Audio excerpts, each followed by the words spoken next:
விட நான் நிரூபிச்சு காட்டணும். இதுலயும் பல லட்சங்கள் சம்பாதிக்க முடியும்ன்றத நிரூபிச்சு காட்டணும்னு சொல்லி, இப்ப கிட்டத்தட்ட சம்பளம் வருது. இப்பயும் அவளுக்கு அது சிறுசா தான் தெரியுது.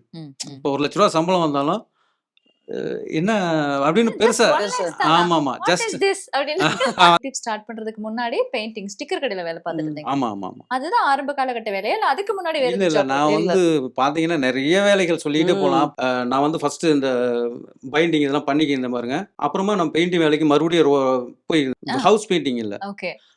இது இருக்கு பாருங்க, வால் பெயிண்டிங். சுவர் ஓவியங்கள். சுவர் விளம்பரம் அட்வர்டைஸ்மெண்ட். ஓ ரைட். இந்த நகை கடை, சிமெண்ட் விளம்பரம் இதெல்லாம் எழுதுறோம் பாருங்க. ஆமா. துணி கடைகள். ஆமா. கிட்டத்தட்ட 100கணக்கான அடி நீளங்கள் உள்ள செவுறுகள்ல நம்ம மெஷர்மெண்ட் பண்ணி டக்குன்னு மைண்ட்லயே மெஷர் பண்ணி எழுதணும். அந்த மாதிரி வேலைகள் பார்த்துட்டு இருக்கும்போது அப்படியே மெல்ல மெல்ல கல்யாண ஏஜ் வந்துருச்சு. கல்யாணம் பண்ணியாச்சு. பண்ணிட்டு நான் மறுபடியும் வெளியில வேலைக்கு போறேன். வெளியில வேலைக்கு போறேன்னா என்னோட அப்பா இல்ல, முன்னாடி இறந்துட்டாரு. இப்போ அம்மா மட்டும்தான் வீட்டில் இருந்தாங்க. அம்மாவுக்கு அந்த அளவுக்கு மெச்சூரிட்டி இல்லை. அப்போ இவளுக்கும் பேச்சு துணைக்கு ஆள் இல்லைன்னு போது ஒரு நாள் ஃபோன் பண்ணுறேன். நான் எஸ்டிடி பூத்துலேருந்து ஃபோன் பண்ணும்போது இவன் என்ன சொல்கிறா, அழுதுட்டு பேசினான். ஒரு வாரம் ஸ்டே பண்ணிட்டேன் அங்கிட்டு.